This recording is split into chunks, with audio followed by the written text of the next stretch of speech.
आंदोलन कराड़ हर साल शिव जयंती उत्सव का आयोजन करता है। इस वर्ष इस उत्सव का 55वां वर्ष है। हिंदू एकता आंदोलन के प्रांतीय अध्यक्ष विनायक पावस्कर ने बताया कि शिव जयंती उत्सव 2025 भव्य दरबार जुलूस सहित विभिन्न कार्यक्रमों के साथ मनाया जाएगा। शिव जयंती महोत्सव के बारे में जानकारी देने के लिए आयोजित सम्मेलन में सातारा जिला कार्याध्यक्ष राहुल यादव, संस्थापक अध्यक्ष चंद्रकांत जिरंगे, कराड़ शहर अध्यक्ष प्रकाश जाधव बोल रहे थे। इस अवसर पर सतारा जिला उपाध्यक्ष हिंदूराव पिसल, कराड़ दक्षिण अध्यक्ष दिग्विजय मोरे, कराड़ उत्तर अध्यक्ष रोहित माने, जिला उपाध्यक्ष राजेंद्र मोहिते, सतारा जिला गौ रक्षा सेना अध्यक्ष महेश जाधव, कार्यकारी अध्यक्ष प्रमोद डीसले, जिला संगठक अजय पावस्कर, सतारा तालुका अध्यक्ष ओंकार यादव, तुषार चव्हाण और अन्य गणमान्य लोग उपस्थित थे। आसपासच्या गावात जर नव्हे तर पुण्यात सुद्धा काही मंडळाचे कार्यकर्ते येत असतात। सातारा लिंब वगैरे भागात येत असतात।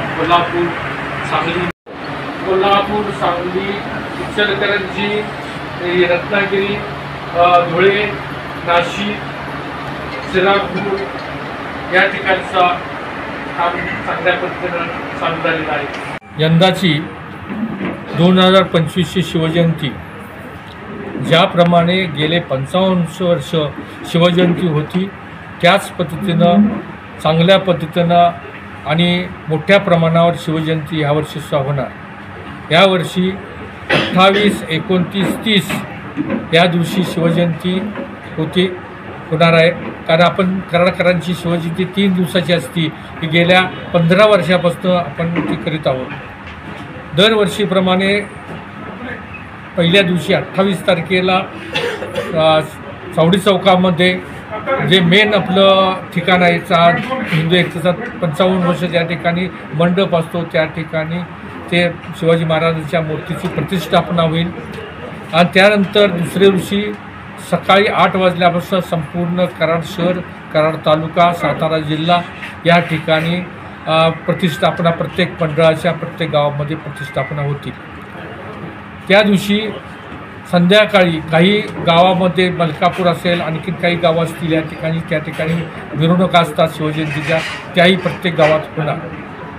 दुसऱ्या दिवशी 30 तारखेला कराडमध्ये संध्याकाळी 5 वाजता दरबार मिरवणुकीला सुरुवात होईल। दरबार मिरवणूक ही नेहमीच्या पद्धतीनंच आणि दामदौलात चांगल्या पद्धतीनं होणार आहे।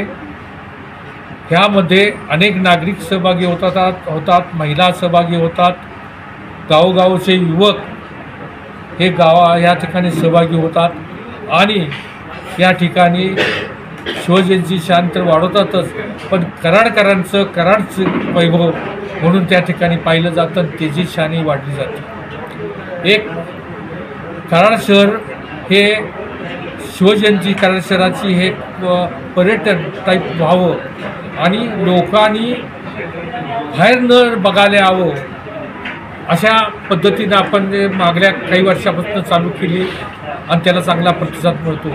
आपण बघतो की बावधनसारख्या ठिकाणी बघायला म्हटलं की लोक कर्नाटकातनं पण येत असतात, आणखी ठिकाणं येत असतात आणि ती बघायला एक दिवस तिथं जातात।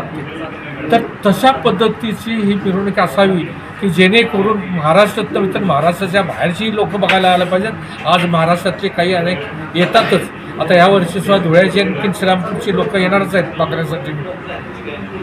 त्याचा एक फायदा असतो की लोक बघून जातात आणि त्याच पद्धतीनं आपापल्या गावात शहरामध्ये शिवजयंतीचं काम किंवा हिंदुत्वाचं काम किंवा हिंदू एकतेचं काम चालू करतात आणि त्या पद्धतीने तिथं काम करत असतात। एवढ्यासाठीच मोठ्या प्रमाणावर चांगल्या पद्धतीने आपण शिवजयंती साजरी करतो। त्यामध्ये संपूर्ण कराड शहरातील नागरिक, कराड शहराचा पण वार्ताहर आणि प्रत्येक शिवभक्त हे एक माझ्या घरचा उत्सव आहे, माझ्या घरचा सण आहे समजून सहभागी होत असतात आणि चांगल्या पद्धतीला स्वरूप येतं। आपणही जास्तीत जास्त आम्हाला 55 वर्षात आपण सहकार्य केलेलं आहातच, त्याबद्दल प्रश्न नाही. पण ह्या वर्षी चांगल्या पद्धतीनं सहकार्य करावं. जे काय आमचे पुरस्काराचे काय हे असतील किंवा आणखीन काही कार्यक्रम असतील ते आपल्याला कळवले जातील आणि त्याला प्रसिद्ध द्यावे एवढंच. आणि मी ह्या